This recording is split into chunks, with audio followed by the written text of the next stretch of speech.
The storm outside rattled the walls of Forward Operating Base Sentinel like a warning no one wanted to hear. Inside the command tent, the air was heavy, sweat, coffee, and authority. General Ethan Cole strode in, metals gleaming, voice already booming before he reached the front. Around him stood colonels and special operators, stiff-backed and silent. Near the rear, half hidden by shadows, stood Captain Emily Carter. Captain Emily Carter, clipboard, tablet, and calm eyes that missed nothing. When she spoke, the room froze. "Sir, the JP-8 fuel at Observation Post Griffin shows contamination. It'll gel in sub-zero temperatures." The readings aren't random. They've been tampered with. For a beat, silence.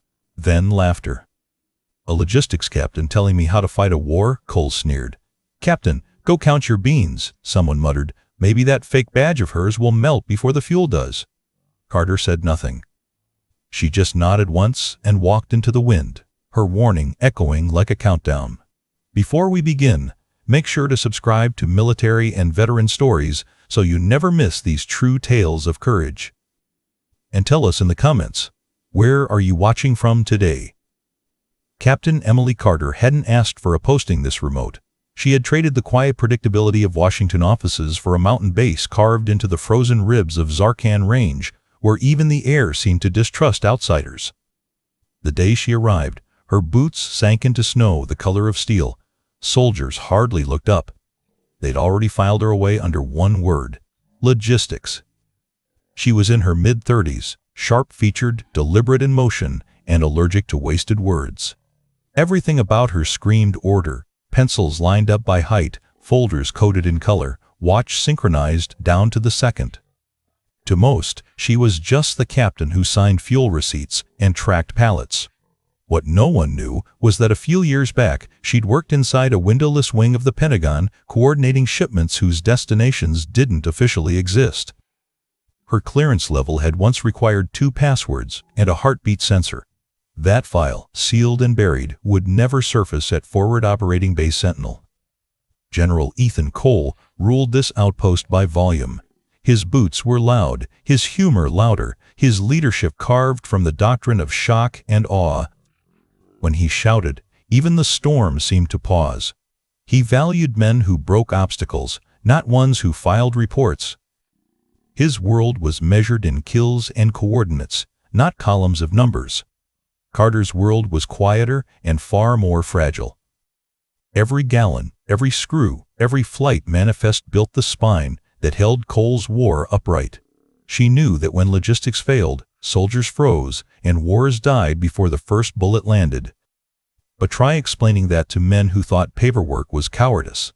Major Kyle Vance, Cole's aide, was the worst. Polished shoes, practiced grin, and the gift of making cruelty sound like comedy. "That's the captain who thinks fuel math wins wars," he'd joke over coffee, and the circle around him would laugh. Carter never replied. She just kept writing, signing, verifying. If they wanted to believe she was nothing more than a bean counter, that was fine. Beans, after all, kept the army alive. She double-checked every manifest. She noticed when serial numbers skipped, when pressure readings dipped 0.5%, when a delivery log arrived a minute earlier than the convoy that supposedly carried it. She would quietly fix them, never asking permission, never explaining how she knew what normal looked like. Once, a communications satellite started spitting static across the base channels. A sergeant spent an hour cursing at hardware before Carter took the headset, tapped 3 commands, and the line cleared instantly. The sergeant had stared at her. "Ma'am, where'd you learn that?" She only smiled. Old habit. There were other hints that her resume ran deeper than her uniform. When she signed for shipments, the civilian contractors suddenly stood straighter, as if they recognized something unspoken in her tone. Once, she carried a small black case into the secure storage cage, its surface scuffed, but always locked. She logged it under Instrument Calibration Device. No one questioned it. Everyone wondered. Nights at Sentinel were a kind of punishment. The wind screamed through the gaps in the metal siding, and the generators hummed like tired hearts. Carter's office sat on the edge of the motor pool, half lit by a flickering desk lamp. There, she'd peel off her gloves, rub the ache from her fingers, and spread reports across the table. Numbers comforted her. They didn't lie, didn't sneer, didn't underestimate. On the corner of her desk sat a photo, edges curled, colors fading. A folded flag in a walnut case, a younger woman standing beside it, hand over her heart. The smile was small, but the eyes were the same, calm, watchful, carrying more stories than she'd ever tell. Sometimes she'd glance at that photo when the wind howled hardest, when laughter drifted from the mess hall and she felt the old distance settle in again. She wasn't here for friendship or recognition. She was here because someone had to make sure the machinery of war didn't eat the people who trusted it. Every morning she arrived before dawn, tracing checklists while frost coated the fuel lines. Soldiers passed by, half asleep, nodding politely but without warmth. She didn't mind. Respect earned in silence lasted longer. Still, the divide grew.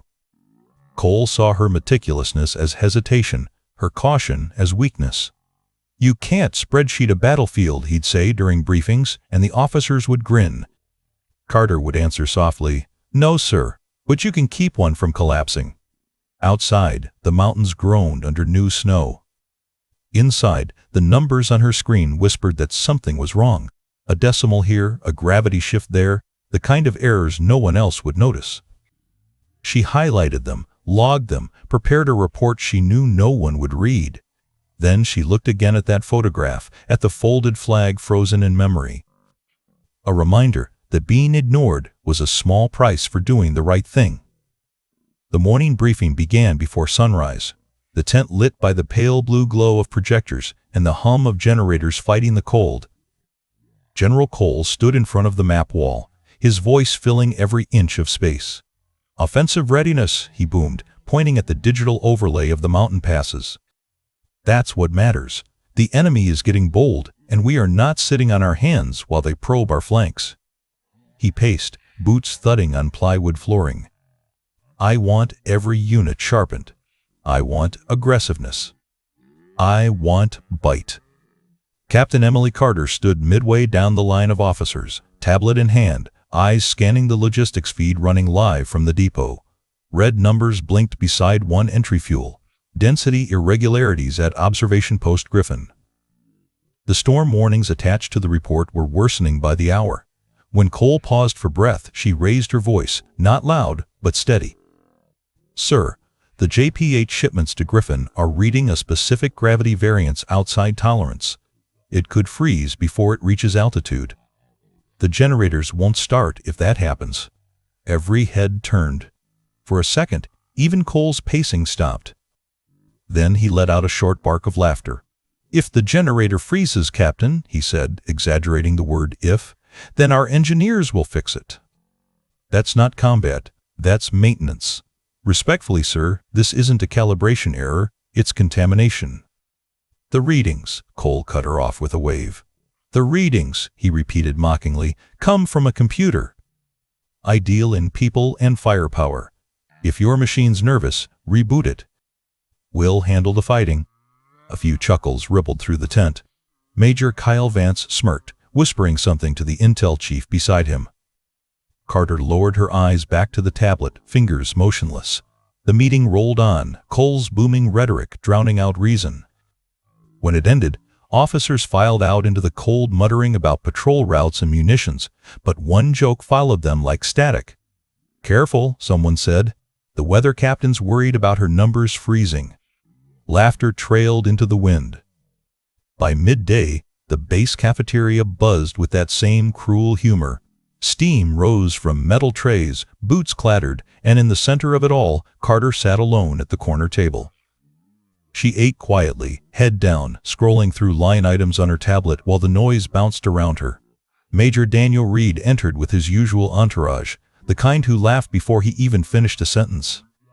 He spotted Carter and detoured toward her table. A folded piece of laminated cardboard sat in his hand. "Well, look who's keeping us alive with spreadsheets," he said brightly. "Captain NASA reporting for duty." He slapped the laminated tag onto her sleeve. A makeshift badge cut from a supply label, drawn with marker, Chief Weather Officer. The room erupted in laughter. Someone at another table shouted, "Don't let the coffee freeze, ma'am." Carter looked down at the fake badge. For a heartbeat, she did nothing. Then, with the same calm she brought to every audit, she peeled it off, folded it once, and set it beside her tray. "Enjoy your lunch, Major," she said softly. Vance blinked, maybe expecting anger. There was none. Only composure. That made the laughter die faster than shouting ever could. Still, by the time she left, whispers followed in her wakebean counter. Pencil pusher, not combat material. Back in her office, the wind clawed at the metal siding. Carter pulled her parka tighter and brought up the data again. The anomaly had doubled overnight. 3 independent sensors, fuel transport, depot manifold, and Griffin's atmospheric relay all matched. Specific gravity 0.812. Freezing point threshold compromised. Predicted failure in 14 hours if temperature dropped below -20. She sent another alert through the chain. No acknowledgement. She tried the engineers at Griffin. Static. The storm interference had already begun. Outside, snow hissed across the motor pool. She heard the wind whip the flag until it snapped like gunfire. She took a slow breath, pressed print, and tucked the report into a file. If command wouldn't listen digitally, maybe paper would carry more weight. That evening, Cole called for another all-hands briefing. The atmosphere was almost theatrical, spotlights bouncing off maps. Officers gathered like an audience before a stage. The storm raged outside, but inside the general's voice boomed above it. "We are the tip of the spear," he declared, pounding the table. "And that spear stays sharp through readiness, discipline, and the will to strike first." He paused, letting the words hang. "Some people here," he continued, eyes sweeping the room, "need to remember their job is to polish that spear, not question it." The laughter that followed was louder this time, more confident. The joke had become official. Carter stood at the back, face expressionless, tablet pressed to her chest. On her screen, the alert blinked red, pulsing like a heartbeat. Outpost Falcon's readings were dropping fast. Wind chill there had already reached -35. She wanted to interrupt, to shout, "Listen to me," but she knew how it would play out. The smirks, the chuckles, the gentle reprimand for breaking decorum. So she stood silent, watching men laugh over a disaster they couldn't see. Cole wrapped up with the same swagger as always. "When this storm clears, we'll move equipment north. I want Griffin reporting 100% combat readiness. No excuses." "Yes, sir," the room chorused. As the officers filed out, Carter remained, staring at the blinking alert. Each flash felt slower, heavier, as if the system itself was struggling to stay alive. Hours later, night pressed against the windows like a solid wall. The storm had swallowed the horizon completely. Carter left her office, crossing the yard toward the perimeter gate. The snow had turned into a blinding white curtain, slicing across her face. She stopped beneath the floodlights. Beyond the wire fence lay nothing but wind and darkness. The mountain pass leading to Outpost Falcon somewhere out there, hidden and silent. She imagined the men huddled inside that outpost, heaters sputtering, fuel thickening into gel, machinery grinding to a stop. Behind her, the laughter from the mess hall drifted faintly through the storm, muted by distance. She tightened her hood, eyes narrowed against the sting of ice. Her breath formed clouds that vanished instantly. They had laughed. They had dismissed her. But the numbers never lied. The first flakes thickened, swirling faster, and the world dimmed beneath them. She stood there a long time, still and unshaken, the weight of inevitability pressing down. The storm had arrived. The base went quieter after midnight, the kind of quiet that wasn't peace so much as a held breath. Snow hissed across the gravel and tapped at the corrugated metal like fingertips. In the motor pool, the lights were dim, half the bay shuttered, the rest glowing with the soft fatigue of machines put to sleep. Sergeant First Class Eli Vance stayed late. He often did. Engines had their own language, and he liked the way they spoke when the crowds were gone. Clean, honest, predictable. He'd been tuning a bulky starter on a snow tractor, sleeves shoved up, grease mapping his knuckles, when he saw motion through the chain link at the far end of the lot. The restricted cage stood there like a cage inside a cage, razor wire along the top, keypad and card reader mounted in a steel frame. Most days, even the XO had to call the quartermaster for access. At this hour, no one should have been near it. Except someone was. A hooded figure came out of the wind, head down, shoulders square. Eli wiped his hands, stepped back into the shadow of a parked LMTV, and watched. Captain Emily Carter didn't fumble. She didn't search for credentials or glance over her shoulder like she was trespassing. She set her palm against a small glass plate beside the lock. There was a soft chirp, then a harder click. The deadbolt rolled back inside the frame with the sound of a safe opening. Eli frowned. The XO didn't have palm access.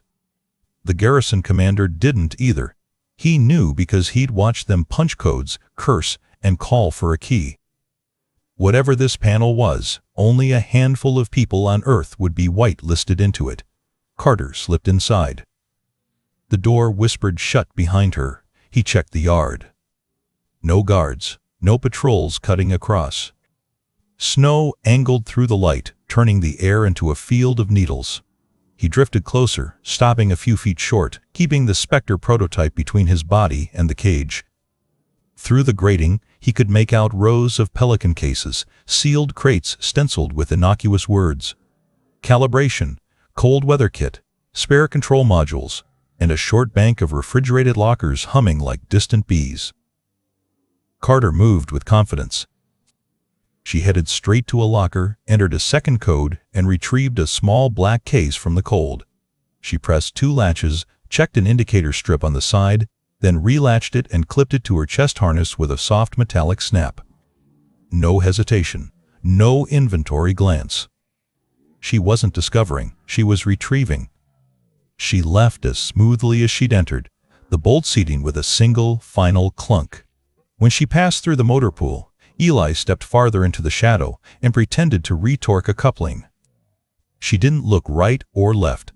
She kept the case centered against her sternum, gloved hand resting lightly over it like it was both precious and dangerous. When she was gone, the emptiness returned. The hiss of snow. The engine heat fading to metal chill. Eli exhaled and stared at the cage for a long time. Whatever she had, it wasn't a spare part. The wind rose, slamming a loose panel somewhere up the line. He buttoned his collar and went back to the tractor.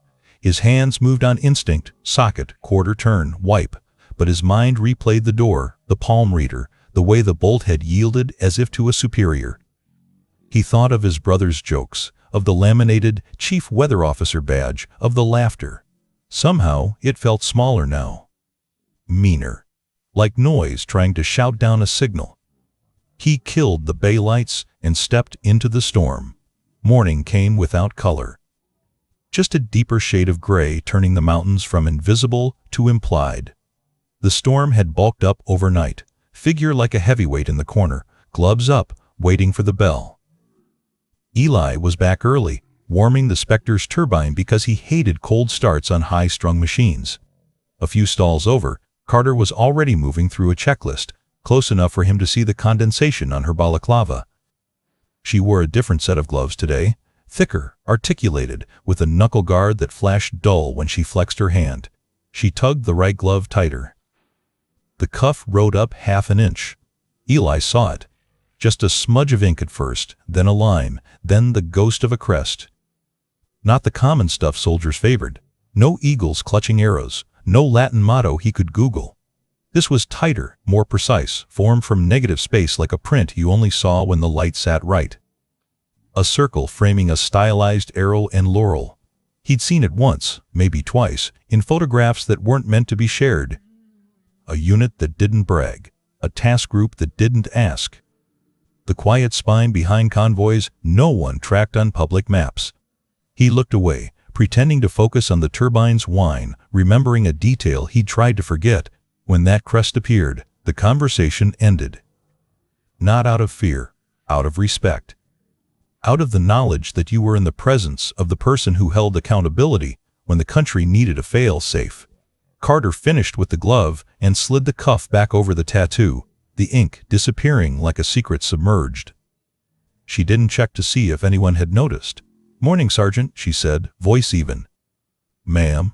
He rested his palms on the Spectre's fender. You thinking we'll need this? He meant the vehicle. He meant more than that. Her eyes met his, level, assessing, almost kind. I'm thinking we should be ready, whether anyone asks us to be or not. He nodded. Turbines warm. She'll bite. Good! She made a notation in a small notebook paper, not digital. The black case sat against her chest, clipped high, the latches flush. It wasn't large, smaller than a helmet, larger than a radio. The kind of thing you could forget was there until you needed it so badly your hands shook. He'd heard the chatter in the bays. Her lucky charm. Her lunchbox. Soldiers joked when they didn't understand, or when they were afraid to admit they did. Eli had never been much for superstition. Lucky Charms didn't come out of refrigerated lockers, and they didn't carry indicator strips that changed color with temperature and time. Ma'am, he said, testing the ground, if you need an extra pair of hands today. She closed the notebook. The storm moaned through the door seams. I'll call you, Sergeant, she said. And if I don't, get some sleep while you can. Yes, ma'am. She moved on, checking chains, straps, and a coil of lightweight rope that looked more mountaineering than motor pool. He traced her path with his eyes and felt the quiet inside his chest sharpen. The base was one kind of preparation. Schedules, patrols, briefings. But what she was doing was a different species. This was prelude. This was the ritual of someone who had looked around a corner and didn't like what was waiting. Comms cracked and hissed overhead. A radio operator cursed, thumped the panel, got static for it. The storm had turned the air into soup. Signals swam and sank. Somewhere up on the ridge, the temperature made a new low. By midday, the wind found a higher gear. Snow slid sideways across the yard, the ground vanishing under an equalizing layer of white. Eli heard rumors come and go like drafts. Griffin's camera feeds were stuttering. The depot's manifold alarms were chirping in bursts. A convoy south had turned back, wheels spinning in drifts. He stepped into the logistics office with a repair ticket and stopped 2 paces inside. The space was all Edge's file cabinets, labeled bins, a wall map littered with colored pins. Carter stood over a printer, catching pages before they slid into a stack. The red alert pulsed on her monitor, interval tighter now, tone pitched higher. She didn't look rattled. She looked timed. Paper trail? He asked. People ignore emails. She slid each sheet into a manila folder, spine already labeled. Paper is harder to laugh at. He considered that. You're going to take the Spectre if it gets worse. It wasn't a question. He didn't want it to be. She didn't deny it. You'll make sure she's fueled. I already did. He hesitated. What's in the black case, ma'am? Silence flattened the room. Not tense, not hostile. Just flat. She set the last page into the folder, closed it, and looked at him. The mask of just logistics stayed where it always was, but he saw the edges now. A bevel. An additional plane cut into the surface at an angle you missed until it caught light. On the day you need to know, she said gently, you won't have to ask. He accepted that, felt the answer land in him with the satisfying weight of a part that fit without force. She wasn't stonewalling to protect herself. She was protecting timing, mission, and whoever had to stand beside her when the door opened into something none of them could put back. He left with the empty ticket and a full awareness that the base was running 2 schedules now. The published one. And hers. The afternoon narrowed into a kind of tunnel. The world outside the wire shrank to the length of a floodlight, then to the reach of a glove, then to breath. Someone tried to raise Griffin on secured Channel 3. The line clattered with ghost words, then died. The ops officer jogged from the command tent to the motor pool and back twice, face drawn, hat rimed with ice. Eli ran his checks again. Battery, fuel. Toolkit. Toe clamps. He added a coil of flat webbing rated for more than the Spectre could pull. When he finished, he stood with his hands on the frame, eyes on the seams in the storm. Carter appeared at his shoulder as if she'd walked out of the snow. She wore the survival parka that looked too thin to be warm, those deceptive fibers that held heat like secrets. The black case rode high and centered, beat steady as a second heart. A cable ran from it into the webbing of her vest where a device the size of a deck of cards glowed, a patient green. "Sergeant," she said. "Ma'am." He waited. She didn't fill silence like most officers. She let it sit until it meant only what it meant. "We may have a window," she said, "or we may invent one." He smiled, despite the taste of metal in his mouth. "I like inventing." "Good." She checked the Spectre one last time, palm on the hood like she was greeting a live thing. Then she looked at him, the faintest hint of something like apology in her eyes. "If we go, it won't be an order. It'll be a choice." "I already chose," he said. The radio on her shoulder cracked, coughed, then found a voice. Thin, distant, almost lost.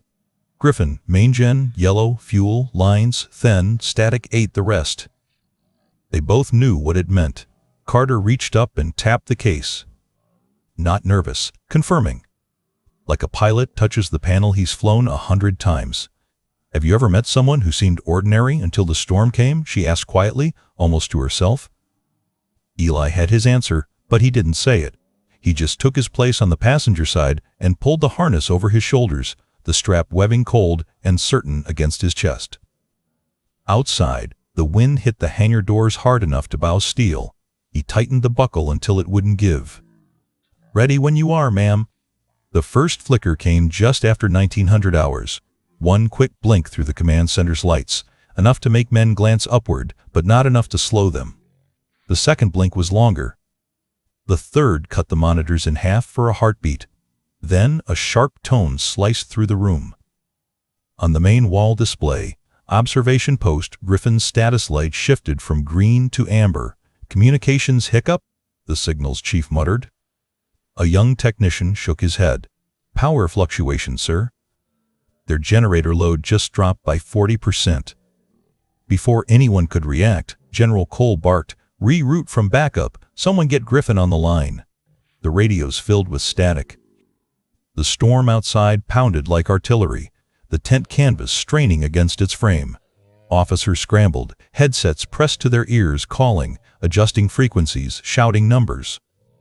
Captain Emily Carter didn't move. She stood at the side console, eyes fixed on her datapad. The amber light wasn't a glitch. It was confirmation. She had known this was coming. While Cole ordered a comms diagnostic, she closed the pad, slipped it into her pouch, and turned toward the door. Major Daniel Reed noticed. "Captain, where are you going?" "To do my job," she said. "What?" But she was already gone, stepping into the cold, wind tearing at her coat. Snow lashed the motor pool like sheets of white noise. The world had narrowed to a few yards of visibility and the sound of the storm's rage. Inside the dim hangar, mechanics scrambled to secure equipment as the power lines outside whipped like snakes. Eli Vance looked up as Carter strode in. She moved with calm precision, every step purposeful. She wore her cold weather harness, parka zipped, gloves already on. He blinked. "Ma'am, what are you doing?" Loading up the Spectre. She was already checking the turbine gauge on the prototype. He froze. "Ma'am, that's off limits. No authorization, no test clearance." She looked up, eyes hard as glass. "So's dying." That stopped him. She reached into a locker, grabbed a heavy parka, and tossed it to him. "Put that on, Sergeant. You're coming with me." "Coming with you where?" "Griffin." He stared at her like she'd announced she was driving to the moon. "Ma'am, the pass is buried. The wind shear. We'll make it. That's a suicide run." Carter checked the diagnostic on the Spectre's panel. "Then I'll need someone good at keeping the engine alive." The turbines whined to life, a shrill cry that rose above the howling wind. She climbed into the driver's seat. "Get in, Sergeant. You can argue on the way." He looked at the storm, then at her, then at the black case clipped to her chest. Something in the way she sat, the stillness, the confidence made argument impossible. He pulled on the parka and climbed in. "Buckle up," she said. "Yes, ma'am." The hangar doors groaned open, and the storm roared in like an angry god. Carter shoved the throttle forward. The Spectre lunged into the whiteout, swallowed whole by the snow. The world outside ceased to exist. The Spectre's headlights carved only a few yards ahead, and even that vanished into the fury. Wind hammered against the windshield, snow spraying sideways like frozen shrapnel. Eli gripped the handlebar so tight his knuckles went white. "Visibility's 0. You can't see." "I don't need to," Carter said evenly. Her hands danced across the controls, correcting, adjusting. The Spectre snarled over drifts and clawed at ice-slick inclines, its tracks grinding for purchase. A gust hit them broadside, sending the vehicle skidding toward the drop-off. "Brake!" "Brake!" Eli shouted. Carter didn't. She throttled down just enough, counter-turned, and slammed power back to the left track. The Spectre fishtailed, spun a half-circle, and slammed to a stop inches from the cliff edge. For a moment, the wind was the only sound. Then the vehicle settled, idling steady. Eli exhaled. That wasn't luck. Carter's eyes stayed on the path ahead, pale light flickering across her face. "No," she said quietly. "Experience." The storm screamed around them, but her tone stayed calm, a measured rhythm against the chaos.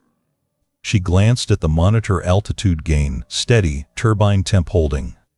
"We've got 8 clicks to Griffin." After that, terrain gets vertical. Eli checked his watch. "You've done this before," he said. She didn't answer. They pressed on, crawling up narrow switchbacks cut into rock. The Spectre bucked and climbed, headlights catching fleeting glimpses of twisted metal fencing and buried road markers. Somewhere behind the gale, thunder rolled. Eli monitored readouts, reading power levels aloud to fill the silence. It made him feel like the storm couldn't swallow his voice. Then, suddenly, the turbine coughed. "Fuel line?" he asked, alarm rising. "Cold air in the mix. Hold tight." Carter toggled a sequence faster than he could track, rerouting heat flow from the cabin vents to the intake housing. The temperature gauge steadied. The Spectre roared again, louder, angrier, alive. "How did you know to do that?" he said. "That's not standard training." Her lips barely moved. "It's not standard fuel." He frowned, remembering the reports she'd argued about in the tent. The red alerts. The contamination. Every part of him wanted to ask what she really was, but the mountain kept throwing questions of its own. Walls of snow, ice sheets that cracked under the Spectre's weight, gusts that hit hard enough to lift half the vehicle. Twice he thought they were finished. Twice she pulled them back.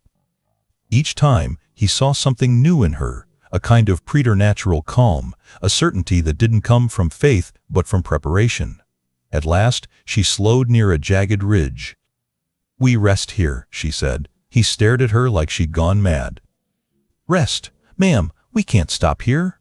She pointed to a dark overhang barely visible through the snow. "Natural windbreak. We'll check systems and refuel." 5 minutes.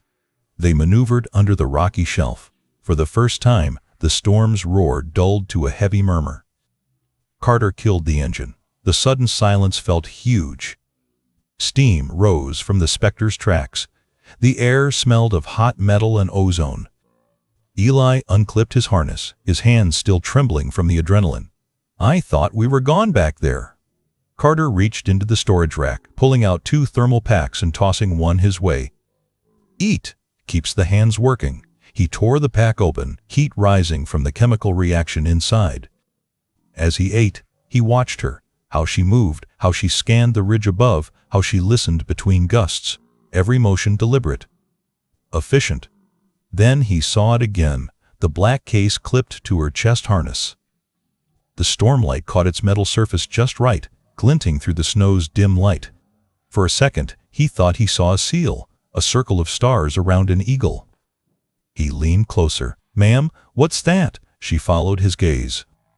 The faint outline shimmered as she shifted. The carving wasn't decorative. It was official, etched with precision, the presidential seal. Her eyes met his, calm. "Unreadable. Authorization," she said simply. The word hit like a gunshot muffled in snow. Eli blinked. "Authorization? From who?" She didn't answer. Instead, she checked the comms link, static and faint pops. "We don't have long," she murmured. If Griffin loses power completely, we'll lose the beacon. After that, they're ghosts. He stared at her, brain trying to fit the pieces together. The secret clearance, the coded locker, the unflappable calm. He swallowed. You're not just logistics. Carter zipped up her parka, fastening it over the seal. Does it matter? Ma'am, What matters, she interrupted, is that men are freezing to death up there and no one else is coming. She climbed back into the driver's seat. You still with me, Sergeant? He hesitated. Then he pulled his gloves tighter and smiled faintly. Yes, ma'am, all the way. The turbine screamed to life again, echoing through the gorge. Snow blasted past the windshield, streaking sideways in white fury. They surged out from under the overhang, back into the storm's throat. The climb worsened. Visibility dropped to nothing. Even the dashboard readouts wavered under interference. The Spectre tilted, growled, fought for every inch. Eli's pulse pounded in his ears. Angle's too steep. Keep eyes on the inclinometer, Carter ordered. If it hits 30 degrees, tell me. Ma'am, it's 28-29. The track slipped, throwing the vehicle sideways. Snow cascaded over the windshield in a wave. The Spectre dangled, half its weight hanging over air. Eli felt his stomach drop. We're going over! Carter's voice stayed level. Not today. She jammed the differential lock, throttled down the right track, and feathered the left, an impossible ballet of timing and control. The Spectre spun just enough to slam back onto solid ground, the frame shaking from the impact. They sat in darkness, engine humming like a pulse. Eli stared at her, wide-eyed. How did you? I told you, she said, breathing steady. Experience. He looked at her silhouette against the blinding snow, that faint metal glint still visible near her chest. The presidential seal. Authorization. The fake badge the others had mocked. He finally understood. Whatever her title said, whatever jokes they'd made about bean counting and weather math, Captain Emily Carter was something else entirely. She didn't answer to Cole. She didn't need his permission to save anyone. The storm raged harder, but his fear had shifted into something else. Trust. He looked at her, the outline of resolve in her eyes. If she said they'd make it, they would. Would you follow her into that storm? The ridge appeared not as a shape, but as a subtraction from the storm, an absence of motion that meant rock beneath the snow. Carter eased the Spectre behind a waist-high drift and killed the turbine. The world snapped from mechanical roar to a suffocating quiet, wind doing the talking for everything alive or dead on that mountain. Outpost Falcon hunched ahead of them, a geometry of low, angular roofs half swallowed by drifts. No smoke. No sound. No glow behind frosted windows. The blast shields along the bunker entrance wore a glaze of ice-like armor. The flagpole was a white spear without a flag. Eli swallowed hard. No heat signature, he whispered, scanning the visor display. Nothing. Carter didn't answer. She unbuckled, snugged her balaclava higher, and checked the magazine on her carbine with a tactile press. Her movements were economical, no flourish, no nervous redundancy. She clipped a line to her belt and passed the other carabiner to him. He latched it to his harness, feeling the tug of her weight through the rope like a promise. Something moved to the left of the entrance. Then another figure, and another white parkas inside white snow, visible only when they crossed the tiny shadow of the blast shield. 6 in total, spaced with professional caution, rifles slung low, the point man kneeling to study the keypad at the door. Carter's hand came up, one finger, then a closed fist halt. She leaned close enough that her words arrived as warmth through the wind. They're here to confirm the kill, she said, voice athread. We do this quiet. He nodded, feeling his heartbeat thud against the cold. She belly slid off the lee of the drift and became part of the slope, snow taking her in. Eli followed, less graceful, setting his elbows and knees with deliberate care to avoid the treacherous crust that would crack and betray them. He could feel the line between them, a soft, constant pull, never in the way, always there. They nested behind a low, ice-sheath generator housing 20 yards from the door. The 6 figures were closer now. The point man produced a soft cloth pouch, drew out something that glinted dull, a shaped charge or a door tool, and set it against the keypad shield. Carter's exhale was so controlled he didn't hear it. He saw the breath fog past her mask. Her rifle came up, the suppressor peeking around the corner of the housing like a question mark. "Two rightmost are yours," she breathed. Eli nodded. He brought the pistol she'd issued him to eye level, sights steady. The storm tried to push his wrists. He locked them, elbows tucked. 10 seconds is a long time if you're counting. It is forever if you're waiting. The first sound was a soft paw that the wind almost stole. The kneeling man's head snapped forward into his chest as if someone had tapped him there. He fell sideways without argument. The second paw came before his body finished moving. A second man dropped as if he'd remembered somewhere else to be. A third and fourth sound stitched the air. Carter's rhythm was unhurried, inevitable. A fifth figure lurched, hands flying to his chest, eyes wide at the betrayal of his own body. Eli fired on the rightmost pair, one clean squeeze, then another, feeling the recoil whisper into his forearms. The men folded into the snow like bundles of laundry. The last trooper spun in blind panic and sprayed a jagged burst into the storm, bullets snapping overhead, muzzle flash strobing the white. Carter wasn't there anymore. She appeared to the man's flank like a thought he'd failed to have, rising from snow that looked too shallow to hide anyone. Her final shot was so soft, Eli almost doubted it until the trooper's weight sagged backward into the drift with a sigh. Silence reclaimed the world, not peace. Just the suspension that comes when a decision has been made and the consequences haven't yet arrived. "Clear," Carter said, already on her feet. They moved fast. Carter checked each body in the same sequence. Weapon safe, radio removed, pockets cleared, throat for pulse, eyes closed. Eli boxed the shaped charge with a practiced flick, pocketed the initiator, and dragged the two nearest rifles into the shadow of the generator housing. At the door, Carter brushed off the keypad with her sleeve and frowned at the frost embedded in the rubber. She pulled a compact device from the black case, flat, matte, with two spring legs. It kissed the face of the pad, hummed once, and then coughed a string of numbers to itself. Carter entered them as the wind tried to erase her fingerprints faster than she could press. The lock thunked like a heart deciding to beat again.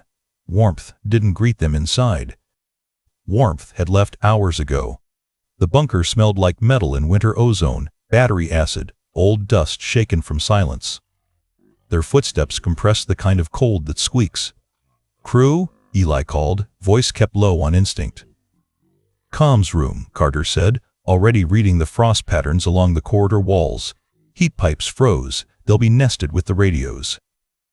They found 4 men under layered blankets, breath shallow, skin the waxy color of people making deals with their own bodies. The youngest tried to stand and sat down just as fast. "Easy," Carter said, shedding her pack. "Sergeant, suits and pads. Start with fingers, not core." No shock. Eli snapped open the survival duffels, the foam seals parting with a sound like tearing cloth. He guided the first shivering man's hands into heated glove shells while Carter clipped a warming pad under the man's armpit, then opened a second pad and slid it into the groin crease, a place where heat goes straight to the blood. The man's eyes fluttered, a sound stuck somewhere between a laugh and a sob. "Breathe slow," Eli said, keeping his voice measured. Slow and steady. The second and third soldiers rallied as the pads began to do their work, teeth no longer chattering, hands no longer the wrong color. The fourth had to be coaxed back from the kind of drifting sleep that tempts people to stop wanting anything at all. Carter held his jaw lightly in her gloved fingers. "Stay with me, Corporal," she said. "You'll hate the taste of hot electrolyte mix, and that's how you'll know you're alive." He smiled, because he understood. She tilted a pouch to his lips, watching his swallow with an attention that would have made a surgeon proud. "Gen's dead," the least frozen of them managed, voice like sand. "Back up," started to, then. He gave up on verbs and let his eyes do the rest. "I know," Carter said. She stood. "Sergeant, keep cycling pads. Rotate hands and feet every 5 minutes. Talk to them. Talking helps." "Roger." The generator room sat behind an armored hatch, frosting on the inside, a bad sign made visible. Carter jimmied the manual override, and the door groaned open to reveal a shrine to neglect forced by weather. Ice Wand crept along the fuel lines in ridges. The main turbine sat silent, a sulking king. The backup unit had blackened its own control board trying to start on gelled fuel, leaving the acrid ghost of burned varnish. She unclipped the black case and set it on a bench, the clasps opening with a satisfying, self-assured click. Inside, nestled in foam cutouts, lay devices that looked like nothing a supply catalog would admit to: slender thermal regulators with micro-heating elements, insulated bypass lines coiled like polished snakes, a compact control manifold, a diagnostic slate the size of a paperback. She worked in a sequence that felt like ritual, diagnostic probe into the primary line viscosity, reading like cold honey.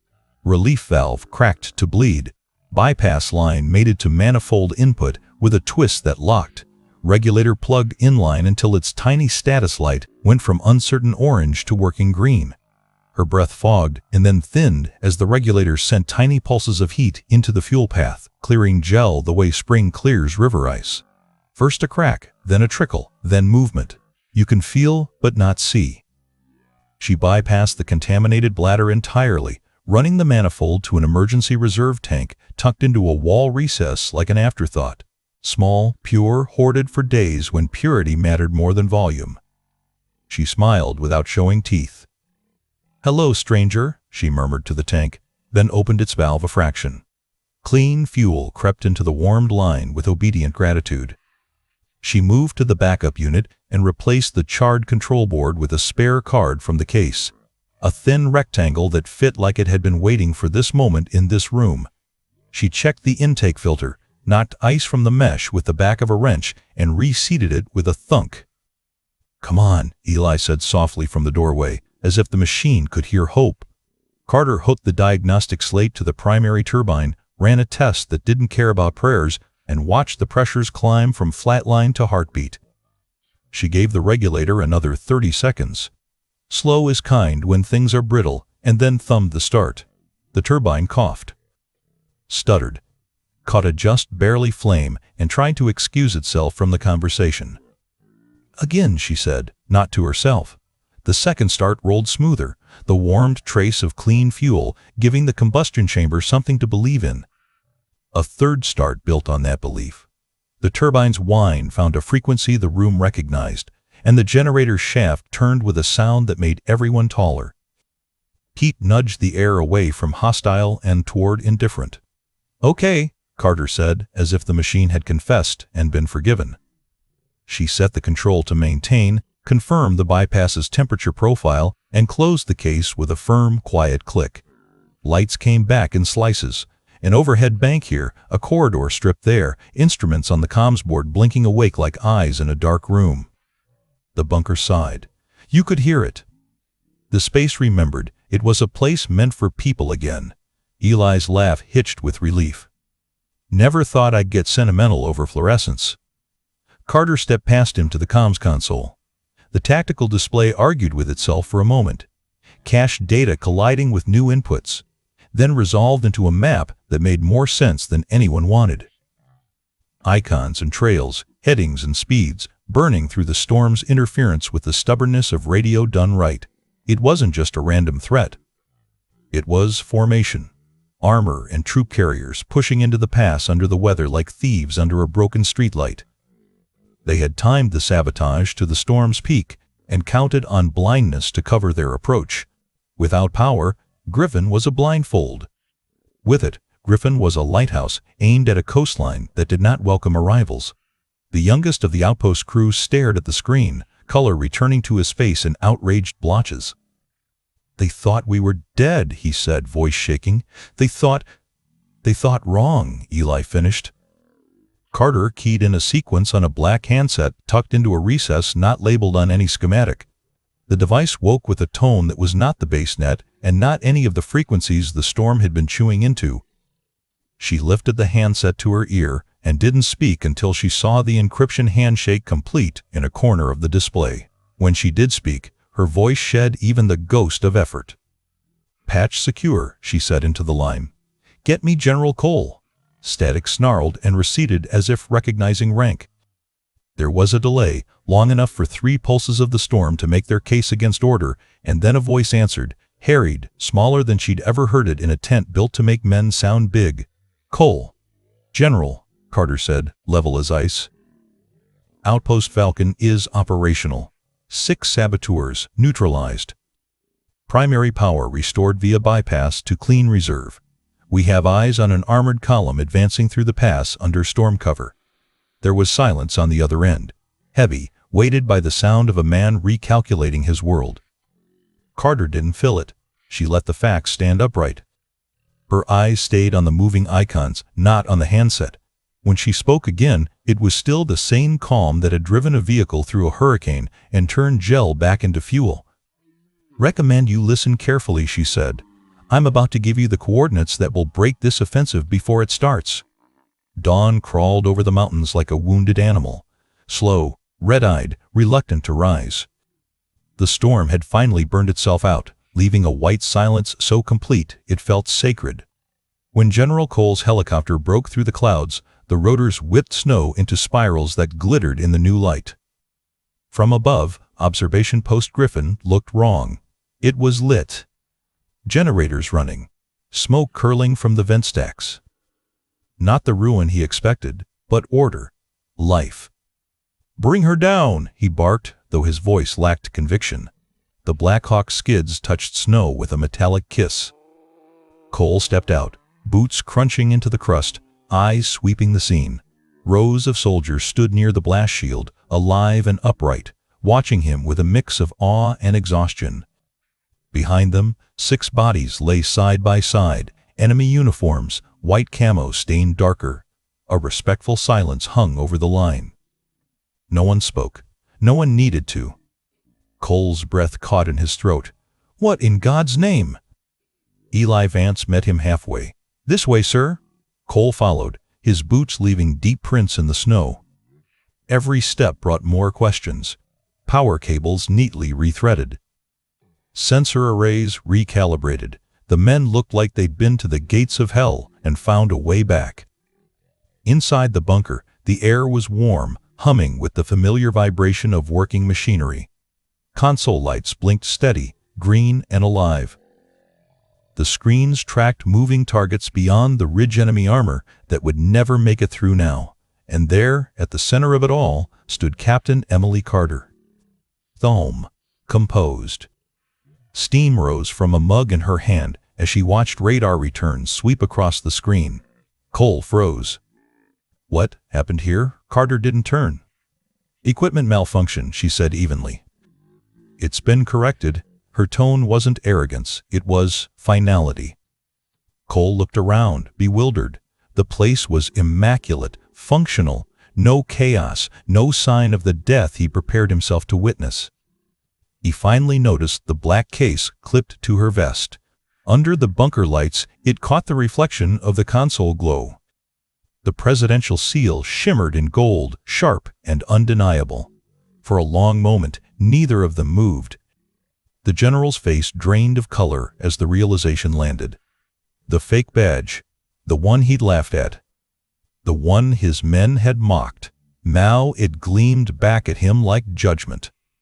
The silence thickened until you could hear the hum of the generator through it. Carter met his eyes at last, steady, unreadable. Around them, the soldiers watched. Not one moved. Not one breathed. Cole's voice cracked as he whispered, "Who in God's name are you?" Before she could answer, Eli spoke from behind him, quiet but certain. "She's the reason we're still breathing, sir." The words hung in the air, heavy as stone. Cole's shoulders sagged, pride dissolving into something closer to shame. He looked at the men, the ones alive because of her. At the storm outside, which had failed to bury them. At the enemy dead, lined in perfect symmetry. He took a slow step forward. "Captain," his voice faltered, "my apologies." Carter regarded him for a beat. Then she nodded once. Accepted. She placed the coffee cup on the console, eyes flicking back to the tactical map. The enemy convoy still crawled through the pass, unaware it had already lost. "Now, General," she said, voice low and precise, "let's finish the job." He swallowed, nodded.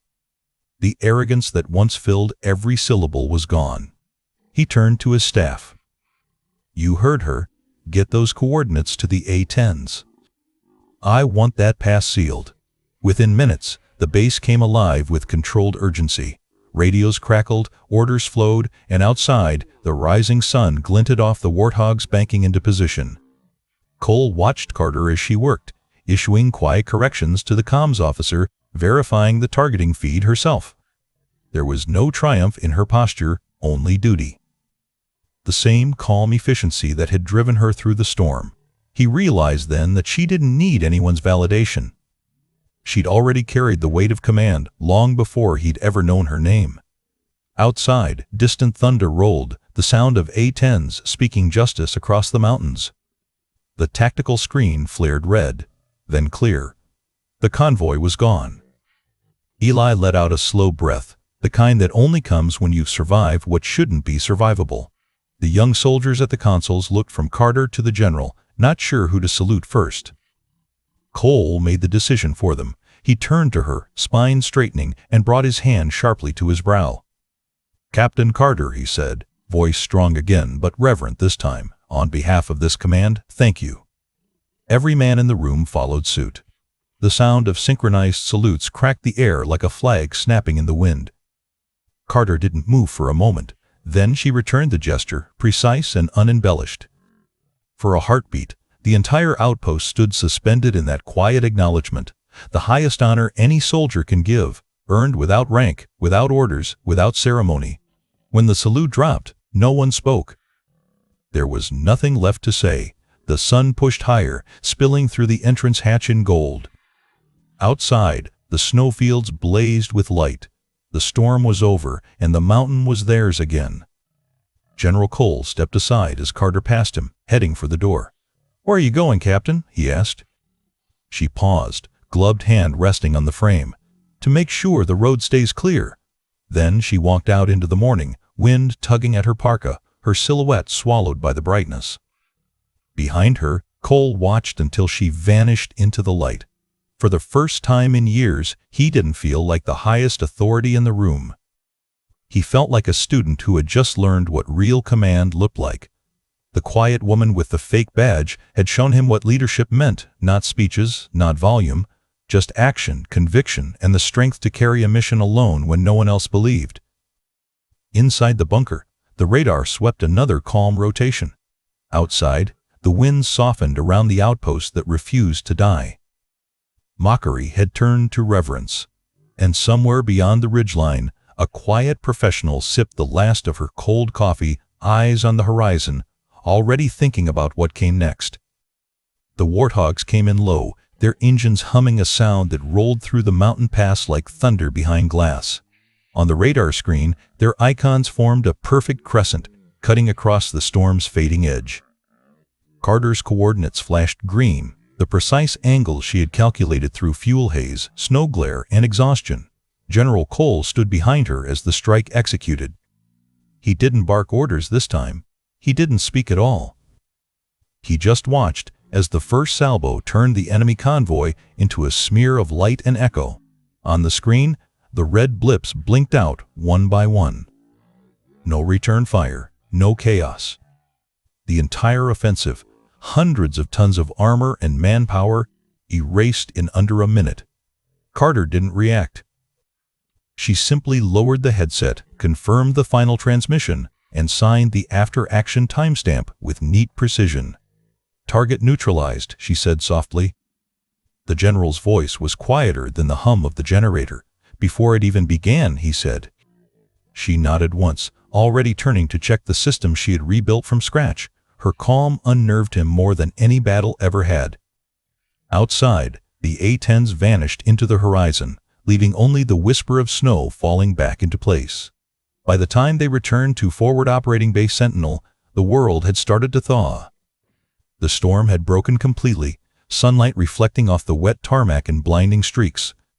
Cole stepped down from the helicopter, shoulders heavy but posture different, smaller somehow, though not weaker. His arrogance had been sanded down to something quieter, something closer to understanding.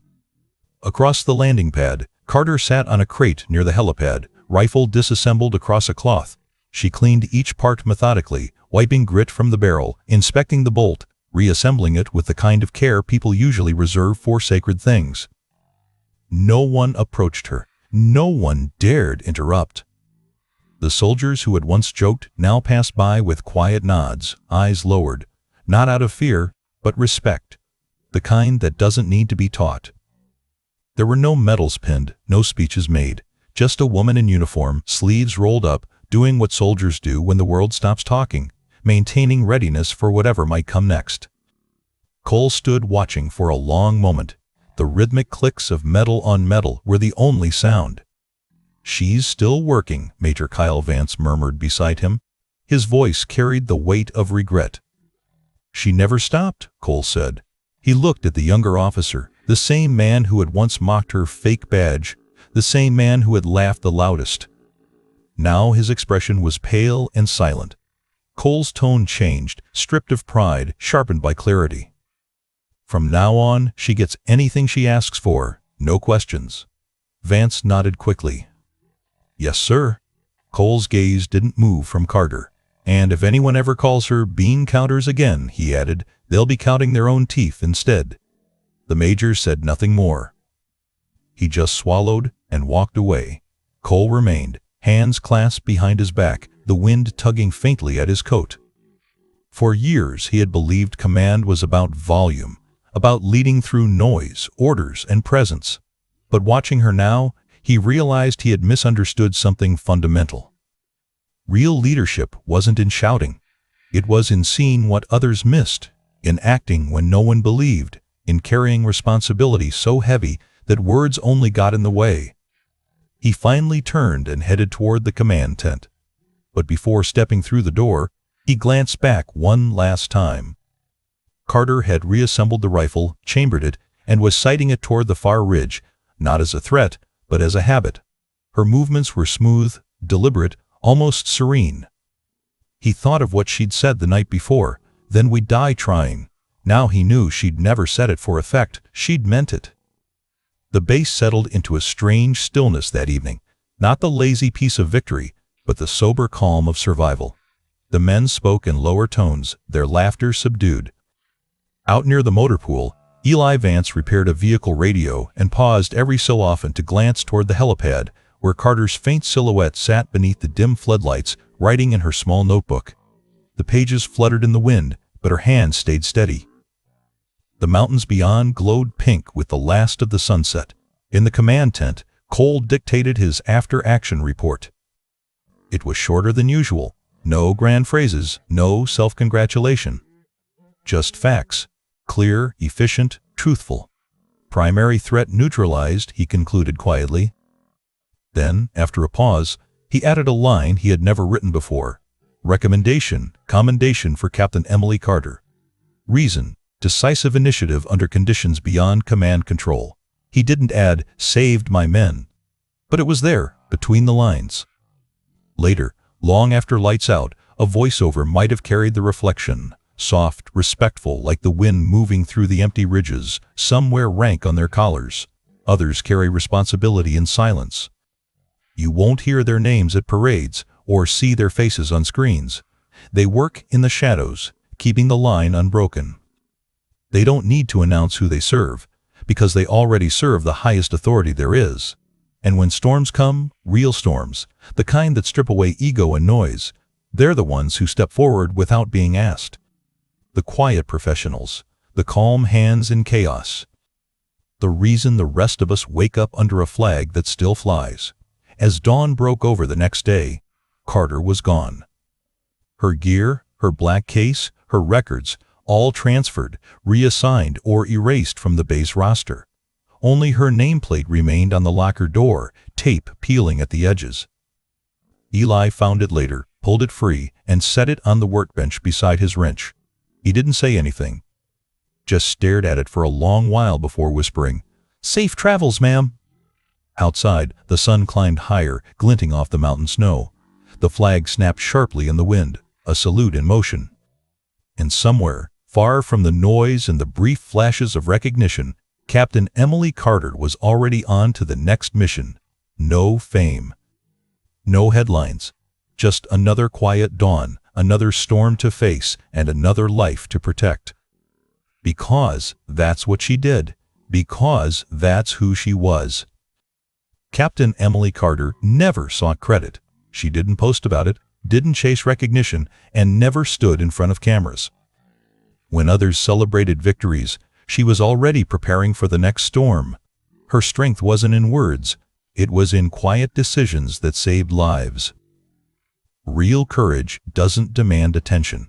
It works in silence, keeps the promise, and carries the burden so others can rest. Because true strength doesn't shout, it acts. If you enjoyed this story, please subscribe for more military and veteran stories, where the courage, sacrifice, and honor of those who serve are never forgotten. These stories keep the flame of valor alive for generations to come.